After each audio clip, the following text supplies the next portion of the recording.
few years ago, I met with a couple, we'll call them Mark and Lisa. Both in their early 60s, recently retired from successful careers. They have done just about everything right. They had been maxing out their 401ks. They had managed to pay off their home, avoided any other debt, and had lived below their means. But as we sat down to go over their plan, Lisa looked at me and said, "We've been saving for 30 years, but now we're scared to touch it. How do we know if we're doing the right thing?" And that question has stuck with me ever since, because most people, we spend our entire working lives focused on saving for retirement.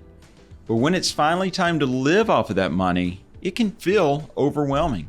Hey everyone, I'm David Caviness, Certified Financial Planner. Today we're going to talk about 7 key things to consider when developing a withdrawal strategy so that you can enjoy retirement with confidence, not anxiety. First thing is understanding your spending needs. Before you can decide how to withdraw, you need to know what you're withdrawing for. What's your lifestyle? Are you planning to travel, help the kids, buy a second home? We usually split retirement expenses into 2 buckets: essentials like housing, healthcare, and groceries, and your lifestyle goals like travel, hobbies, and family experiences. Remember, this isn't about budgeting every dollar. It's about getting clear on your real needs so your withdrawal strategy supports your life and not the other way around. Number 2 is think about the order of withdrawals. What account should you pull from first? You've likely got a mix of taxable, tax-deferred like your IRAs and 401ks, and maybe even Roth accounts. The order you tap into these matter. A common rule of thumb is withdraw from taxable accounts first, then tax-deferred accounts like IRAs, and save your Roth IRAs for last since they grow tax-free. But rules of thumb aren't one size fits all. Depending on your tax bracket and retirement timeline, you might benefit from blending withdrawals across multiple account types. Third thing is manage your tax bracket.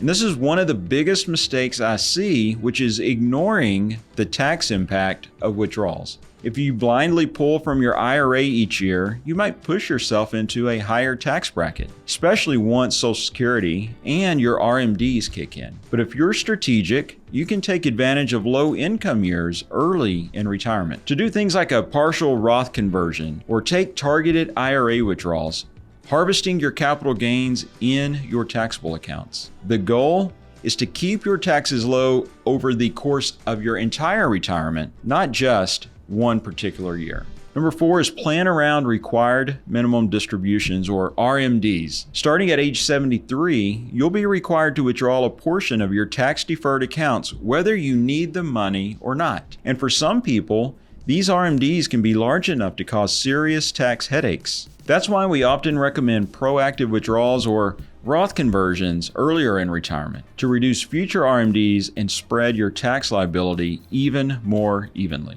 Our 5th thing to consider is to factor in Social Security timing. Should you take it at 62, 67, or wait all the way until age 70? There's no universal answer. It depends on your health, your income needs, and whether you're married or not. But here's the thing, the age you start Social Security directly impacts how much you need to withdraw from your portfolio in those early years. Delaying benefits might require drawing more from your accounts at first, but it can also allow your benefit to grow, reduce long-term tax pressure, and protect against longevity risk. 6 is build flexibility into your plan. Life rarely goes according to plan. Markets fluctuate, expenses pop up. You might travel more one year and less the next. A good withdrawal strategy doesn't lock you into a rigid number.